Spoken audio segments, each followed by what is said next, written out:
the TIMFD podcast. Today is my favorite day is about appreciating every day as it comes, no matter what life throws at us. We hope that this podcast speaks to you. And if it does, please like, share, and comment. Now let's find out why today is our favorite day this week. Hey everybody, we have a question for you. Are we honest in our relationships? Ooh, that's a tough one. I would say probably no for the most part, and we're going to talk a little bit about that. I brought Tonya here because Tonya is our expert in a lot of different areas when it comes to recovery. Baby expert. It comes to recovery. Yes. You've been doing recovery ministry for 15 years. So. And I've been working on codependency on myself for years too. And so Tonya has done that, but she's also, before we get going, I want to kind of have you hear what she's done within the church itself, so you kind of hear her understanding of a lot of different types of people. So when we first got this church going, you were involved with our children's ministry. You actually got our children's ministry off the ground and kind of built leaders, and then went into our middle school, high school, right? You got that going as well. Youth. You've done women's ministries. I think the only small groups. Yeah. I think the only thing I've never done is men's ministry. Men's ministry, because you've done all the administrative side. They don't invite me to the men's breakfast. I don't know why. No, she's pretty, but we can't have her there. But you've done from administrative stuff to the down and dirty stuff within Celebrate Recovery, and you've done it for a very long time. So Tonya understands, and she's been married to me, a type A that kind of runs around all over the place. So when my mom, just so you know, when we got married, my mom said something I thought that was real important. She said right after the marriage, right after the wedding ceremony, she came up to me, gave me a big hug, and said, "I'm so glad you married this woman." And I went, "Well, I hope you are, because it's already happened." Too late now. Yeah. And I said, "Well, why do you say it that way?" And she goes, "Well, not only is she pretty and nice, but she will tell you no." And that was very important for me. I never really had females other than my mom telling me no. I mean, I just hadn't. And you'll know what I mean by that as we go further in here. So let's go into this. Why are our relationships not real healthy? And I would say most of them. So what are some reasons why, and some of the big ones you see in Celebrate Recovery and in the church and outside the church, because you've been a business person too. It's part of the human condition. And part of the human condition is denial. And that fuels compulsive behaviors like codependency, which is a really big one that I personally have had to work on. And I've seen a lot of people who come through CR who've also had to work on the same thing. And codependency is such a huge range of behaviors, beliefs, insecurities that it's many different behaviors. So it takes real time to learn it, and it takes time to identify it, and it takes time to become aware of it, so you can start working on replacing it in your life and stop living out of it as your way, your go-to reaction when you're dealing with others, or your problems or your crisis or things you're going through. You know, one thing I noticed with when I'm just thinking of the guys that are just fighting alcohol or drugs or porn, and they finally overcome that, they're stopped drinking, they're stopped, and they may be a little bit white knuckling it, but at least they're getting through and they've been through a year. You know, one of the biggest things that I found, at least with the men, I don't know about the women, but with the men, is that they go, "No, now I'm clean of that. Now I'm having to deal with all these relationship things." And is that really where the codependency, denial, and stuff is? Well, I feel like, and what I've seen over the years, I should say, with CR is people with addictions, a lot of times, your codependency, if you don't deal with it, it evolves. Your pattern of behaviors grow, and we learn how to cope with other behaviors when we're not able to cope with our relationships in a healthy way, or we don't know how to. Right. So we use other habits and usually try to medicate the feelings or emotions or suppress them or not think about them by using substances as a way to not deal with it. So when we do finally get over their addictions, they realize there's other issues they never dealt with that they now have the clear enough mind to do that. And so that's what I thought that's that how happens it a lot. We see that both men and women in CR. Yeah. Okay. So women too. Yes, okay. I just knew within the men. Nope. Okay. And I don't lead anything in the men's ministry on the men's side of CR. I go to it, working on my junk. But so we have this codependent behavior going on. We know that we have these coping mechanisms: drugs, alcohol, porn, food. If we let it go that far, yes. Otherwise, there's also a lot of us that just live out of our codependent behaviors. We just learn that's our way to cope and deal with people is by being codependent, like people pleasing, for example. Explain that a bit. What's people pleasing? At the core of codependency, I think it's rooted in the fact that we don't have a good self-image. We don't have a good self-worth of our view of ourselves. And so we try to find love, validation, acceptance, and a way to feel safe in our relationships through these behaviors. And we learn them in our childhood to try to fit in there and get along. Sometimes it's to survive our childhood. Sometimes it's, these are behaviors we picked up throughout our life, and they evolve, and we keep living out of them and just growing them and evolving them into all kinds of behaviors, from anger to people pleasing to controlling. Would workaholism be that? Because overfunctioning. You're trying to make everybody happy. Overfunctioning to try to please everybody, to feel validated and worthy. Again, a lot of this goes back to our worthiness. High academics going crazy just to try to get everybody. A lot of perfectionists come out of not feeling valued or important enough or worthy, so they overachievers sometimes stem out of codependency, out of that need of to be validated. And so the root of it is our self-worth, our self-image, and that's why understanding and identifying our codependent behaviors is so important, because we can bring that to God and look at His Word and what His Word has to say about how we should be responding in our relationships with others instead of using these old behaviors. So a verse, because I always like to have verses in this podcast, and I think you have one. What is it? Yeah, Ephesians 4:25. It says, "Stop lying to each other. Tell the truth, for we are parts of each other. And when we lie to each other, we are hurting ourselves." So are you saying that codependency, people pleasing, the denial is all, if we're going to be blunt, it's lying. Yeah, it's a form of lying. It might be a white lie. It might not be a mean or malicious lie, but it's a self-protecting lie. It's how we continue to work on self-protecting ourselves to feel safe in our relationships or our problems or our struggles.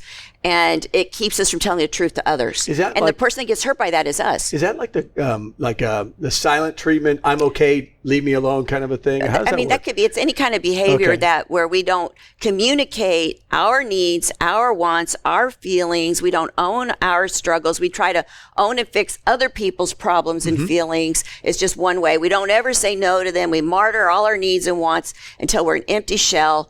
Have nothing left to give to a relationship because we never spoke up and spoke the truth. And so we hurt ourselves in the long run when we live that way. And controlling behavior, that's another codependent behavior, because again, that's one about feeling safe. If you grew up or ever been in a relationship where you felt so powerless and unable or unsure how to cope and survive, you learn to shut down, you learn to try to be safe, and you become controlling because you try to control your environment to feel safe. And then we take that into our other relationships. And so there's, like I said, it's a huge topic. There's so much on. As a matter of fact, in CR, we have a codependency information pamphlet, and this has been. That's right in the back. Yeah, it's in the hallway here. But anybody could go buy books on codependency. There's so many great books out there too. But this one was really helpful for me because it named some of the fears, some of the beliefs, some of the values, some of the opinions, and the ways we act out of being codependent. So this really helped me. Well, read a couple of them. Tell me what you think. To help me identify some of mine. Well, some really important ones here. Assuming responsibility for others' feelings and behaviors, stop there. What do you mean by that? Assume responsibility. So it's like, give me an example. Well, for example, when Rebecca was in high school and we were struggling through her mental illness, and I was taking her to a psychiatrist every month to try to get her help, and she was rejecting it. And I kept assuming responsibility for all her actions, for all the poor things she did, for all the ways she would act out. And it's easy as parents to want to do that. It is, especially when it comes to your kids. Yeah. And so I had a hard time separating my own feelings and emotions from the damaging effects of seeing her struggle through the mental illness. And it was tough. And I kept wanting to take responsibility and control her life and fix her life and rescue her from her mental illness. And none of that worked. No. None of that worked. And it left me in a big mess when 3 years into the process, when the psychiatrist finally told me to stop bringing her. Yeah. So that was rough. When we heard that. I hit bottom at that time because I didn't have anything else left to try or do. And you tried everything. I felt like I did. So read another one. This is interesting. We'll come back. We'll do another time of this too, but we'll mess around with. Well, because someone like we talked about tolerating mistreatment or abuse from others while justifying their behavior and trying to defend them. So it's when we minimize our feelings. So somebody mistreats us; they could be even mentally or emotionally abusing us. Okay. But we minimize what they're doing. That's not that bad what they said, or they didn't hit me that hard. That's minimizing an experience of what somebody did that was wrong. And we don't address it, and we minimize their behavior and tell ourselves it wasn't that bad. And then we dismiss our own heart. We dismiss taking care of protecting ourselves and making ourselves feel safe, because now we're going to feel unsafe. And so, again, it hurts us when we're not truthful. And we have seen that over the years, since we've been doing this ministry. We have seen, especially with alcohol, and we see this with drugs too. But there'll be someone in the house that's drinking a lot. And they're fine at certain times, but when they drink or they drug, they change and they act poorly. They may even hit or yell at whoever the other person is, and the other person is becoming the problem because they're saying, it wasn't as bad, even though I got a bruise on me. It wasn't that bad, though I was really angry and I called you up and I can't stand this person right now because they're so mean to me. But then you're saying we justify it or minimize it. I guess minimize would be better. Justifying it, minimizing it. Sometimes we also will use blame. We'll blame others for our problems or our issues instead of owning them for ourselves. I mean, there's different ways we can minimize our feelings and minimize the truth and not own the truth. And so owning the truth, this is what this verse is all about. We got to stop lying to ourselves too. We got to tell the truth to ourselves as well as other people. And learning how to speak the truth in love is a challenge. It is a process. And I'm not saying here, somebody hurts you, upsets you, run out there and when you're all riled up emotionally and tell them what you think. That's an indication to slow down, to practice maybe being in denial a little bit, go home, pray about it, do some research, get counsel if you need it, to know what is a healthy response. Yes. A lot of times people that are codependent, what we really struggle with is boundaries. We have no boundaries. And don't they let it go so long that eventually they do blow up? Yes. A lot of times we see that too. Yep. And then they're just being in the same place as the other person who's causing damage to them. Well, that goes back to the control. When we find out that we've waited so long or we held on for so long, hoping that they'll change if we just wait long enough and don't say anything, that they'll change. But eventually it becomes upsetting. We resent them, we blow up because they're not. Let's read another one. These are interesting. Directly or indirectly attempting to fix, manage, or control another person's problems to help them avoid feeling bad or experiencing the consequences of their choices. And we kind of talked about that with Rebecca. That was me. I was trying to fix, manage, and control her problems with her mental illness for 3 years. And I didn't want her to feel bad about it. I wanted her to be able to embrace it, learn how to live with it, and manage it herself. But and I didn't want to experience the consequences of it, but that wasn't. Helping. When I went through cancer, you struggled a bit a little bit in this area too, and there's a reason for it. I was not doing well, and can you kind of talk about that a bit? Because there's a lot of people right now, even in our church, are dealing with spouses that are having health issues. Yeah. And that's hard. And it could be any age. You could have somebody getting sick and having major problems. We've buried people that were in their 20s or even in their teens out of health issues. Right. Can you kind of expound on that a little bit? Yeah. So when you went through your cancer and you came home 23 days later from the hospital and you lost 30 pounds, you couldn't keep food in, you could barely eat, and you looked like death warmed over. So I was now living with this new fear every night when I had to look at you because of how pale you were, weak gaunt. and frail. It was ugly. Very gaunt. That. Yes. Yeah. And I thought he survived the cancer surgery, but I don't know if he's going to survive the recovery because of how long it took for your body to learn how to accept food again, and how weak it made you every night as you struggled with that. And so I didn't know, but that fueled my fears. Fears that I was going to lose you, fear I was going to be abandoned and left behind, that you weren't going to make it. So I had all these fears running amok, but I wasn't in touch with them. And so I instead tried to control everything about you. I controlled your food. I kept trying different diets. I controlled your vitamins. I controlled your work schedule, your exercise schedule. When I finally let you go back to the gym, I was controlling to death everything because I was so fearful, and I just didn't realize it, that to the point that I don't know. I think I did for 2 or 3 months. And then one night I got really upset and I blew up on you. And we were doing all these things I thought should be helping you, making you better, making you feel better. And then you kept getting sick anyway. Yep. Every night you kept getting sick. Didn't matter what we tried. Didn't matter what diet we tried, what food we tried. Nothing. Didn't matter. Yeah. And so I finally, because I had to keep going to work, so I wasn't home with you all day. It was frustrating for me too. I was just kind of part of it was I didn't know what you were doing at home during the day. So in my mind, I'm like, now blaming. I go to Dave. What are you doing when I'm not home? You have to be eating something you're not supposed to. I was blaming you and shaming you for staying sick, and because everything I'm doing should be making you better, and it wasn't. Yeah, I got that. And so.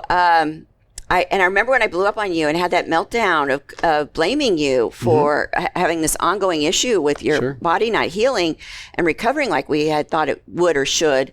That's when it got my attention. Yeah. That's when my anger, I'm like, there's no reason for me to be angry. I get it. Why? I finally got it. I'm like, I am not trusting the Lord for your health.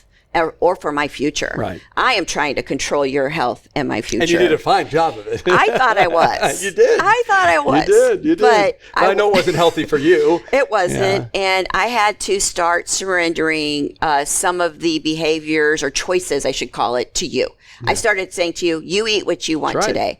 You go do what you want today. Right. If you want to go to work today, I had to start letting it go and releasing it and just letting you make your choices and figure out what you needed to do for yourself, because I realized controlling you wasn't. Well, it was killing you off doing that. It wasn't healthy for you. And it wasn't changing anything. No. And ultimately, it was going to take time. Yep.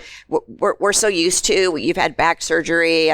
I've had neck surgery. Yep. I mean, you go to the hospital, you get these surgeries done. They send you home the same day. Now, obviously, you're in the hospital longer for the cancer, but you think that, you recover, you're back to work within a week or two, and, and slowly getting back into other things in life within 4 to 6 weeks. And this was going on for months. Yeah. And so it just totally affected me way differently than I expected. So now that we've talked about a little bit about denial, we can come to this again. I've already had a couple of people are going to come back just because we've had people ask, and I'm sure we're going to have people ask about this. So we've talked a little bit about denial, a little bit about codependency, a little bit about the people pleasing. Mm-hmm. So what did you do? And I guess it would be with Rebecca or myself or whatever the situation was for you. What have you done to at least address it and then overcome it? Because we will relapse. I mean, that's part of life. We're gonna get triggered by things. Well, they're compulsive behaviors, so they can come back easily and be triggered for us to react out of them. So what would you suggest to somebody? Well, first you got to grow your awareness. So if you know nothing about codependency, that means you know nothing about boundaries, because all codependents, we struggle with boundaries. That's our problem. We struggle with boundaries. We don't know how to make them. We don't know what a healthy boundary is. We don't even know how to communicate them. So first we got to learn. So for me, I came to CR. That's what was my beginning here in Celebrate CR. Recovery. Celebrate Recovery. Thank you. And that was my beginning to grow my awareness. I found this information pamphlet, started reading it. I remember that. You were all into that. I remember that. And I remember when I told my first sponsor, my first mentor in the program, that I'm not codependent. My husband's codependent. He's a people pleaser. I am. But not me. Except I've been overcoming that. You have. But it took me a year before I found these pamphlets. I didn't know we had these or that these existed when I first came to CR. So a year later, I found it and I read it and I was like, uh-oh, I'm in trouble. I'm a codependent. I'm codependent too. What's up with that?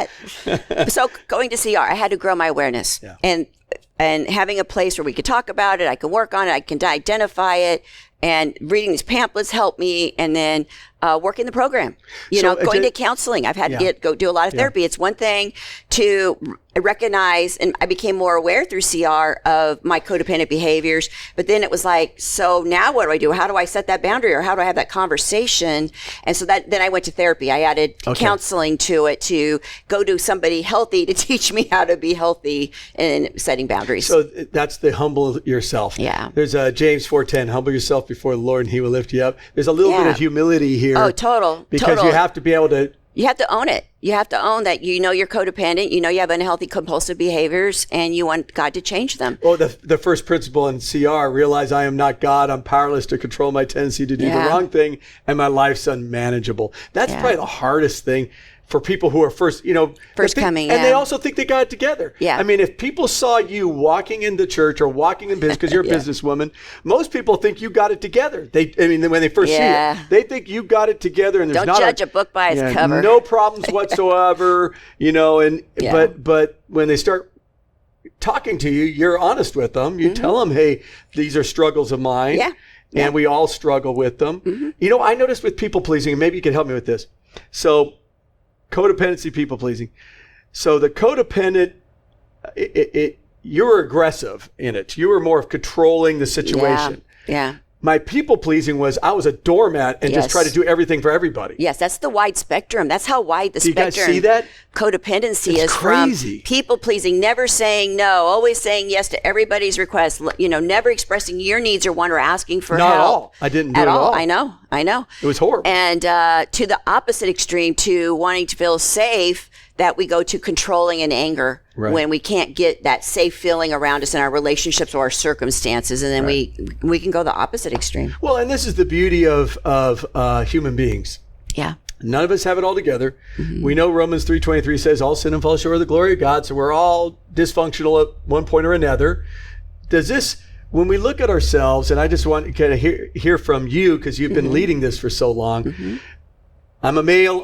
I'm struggling a little bit, but I'm a little embarrassed about showing up to like a Celebrate Recovery or go to counseling. You know, does that for a lot of men, it shows weakness. What do you say about that? If I am a guy that's going, man, that's just being weak. What would you say about that to a male or a female that's thinking that's a weak thing? I'm trying to decide if I want to say what I'm really thinking or if I should say it nicer. No, don't say it nicer. Oh, I'd say man up. Man up. Man up. Okay. And can you explain that a little bit? Well, so we all if have. I was coming in the truth seriously. is, we all have insecurities and fears. Yes. That really stems out of insecurities and fears. Yes. What else am I going to discover, or what else am I going to have to divulge about me or what I've done, and what would people think if they really knew? A lot Fear of it's about fears. Getting hurt. Well, there's a lot of fears associated with being honest and speaking the truth because we fear being again. All this is rooted in self-worth, self-image, and when we fear we won't be validated, loved, or accepted, and we're going to get rejected or kicked out or looked at differently, attacked, that keeps us stuck in our compulsive behaviors. That'll keep us stuck being codependent. Okay. And so it's rooted in them not feeling or having fears or insecurities. And so we just have to encourage them. That's why in CR, we teach, speak about your experience. What have you done? What has God helped you do? Don't go give advice. It's not our job to be counselors. We're not counselors there, but we could talk about what we learned and what we have done. Got it. And so I encourage those in CR who have done the work to encourage others with the work they've done. That's, I think, the best example of what we can use, that God can use in us, is our own journey, our own story, our own overcoming. I think we all have testimonies of overcoming a lot of different things, especially for those who've been coming to CR for a long time. And they have many different issues. They could encourage and inspire people that it is okay, that this is a safe place, this is a safe program. Plus, we have a church that's DNA is built around being authentic and real. So we create an environment here that even when you come to church here, that's encouraged and seen. A very imperfect church, but yes. But we are just full of a bunch of imperfect people. Yes, and that's the beauty of CR too, is because as we're learning our unhealthy behaviors and working on untangling ourselves from them and replacing them, we got a place to practice them. Okay. And so we get to practice on each other. And sometimes we mess up, and sometimes, but then we get to practice making amends, right? And going and, gosh, I said that the wrong way. That's not what I meant, and clean up our messes. We get to practice. Yeah, because we don't have anything. Behaviors. We don't have it all together. No one does. Nobody Only does. Jesus does. And it's about just being honest with ourselves, with God, and someone we trust, or people that we trust, right? You always say that all the time. Otherwise, the choice, I believe, is 2 Peter 2:19. Okay. It says, they promise them freedom while they themselves are slaves of destructive habits. For we are slaves of anything that has conquered us. Yeah. So we have to decide, are we going to live with the compulsive behaviors that we have allowed to conquer us? Yeah. Or are we going to stop being a slave to it and invite God in to help us change it? And a lot of people don't know how to where to begin working on that and doing that. And you could go to therapy. Yeah, and that's a good thing. People go to counseling. Please. Yeah, they could go to therapy and do the same thing. Or they could come into Celebrate, like a program like Celebrate Recovery, and begin working on themselves in there. But it takes work. It takes time. It takes dedication. It's not overnight. It takes humility. And it takes humility, yes. But they'll see other people be humble in there. Absolutely. I think that's easy for most people. I think people are hungry for honesty and authenticity, and that they're looking for that because they want to be that, but they haven't found it, and they're looking for a place to live that. Well, we've ran out of time already. Okay. This is how fast it's gone. So if you don't mind, I'll bring you back a different time. Is that cool? So thank you guys for being here. We want to get you going here. Remember, yes, all of our relationships have problems. We all struggle. We're all unhealthy because denial, codependency, the people-pleasing, control, all that kind of junk. But we can overcome it. And thank you for being on here and helping come check us out in CR. Bye, guys. Have a good day. Thank you for listening to TIMFD, Today is My Favorite Day. Views, comments, and opinions are those of the host and guest alone, and Dave and Sam are solely responsible for the content of this podcast. TIMFD is produced and directed by Alex Korn. Thank you for listening. Have a great day, live intentionally, and be very blessed.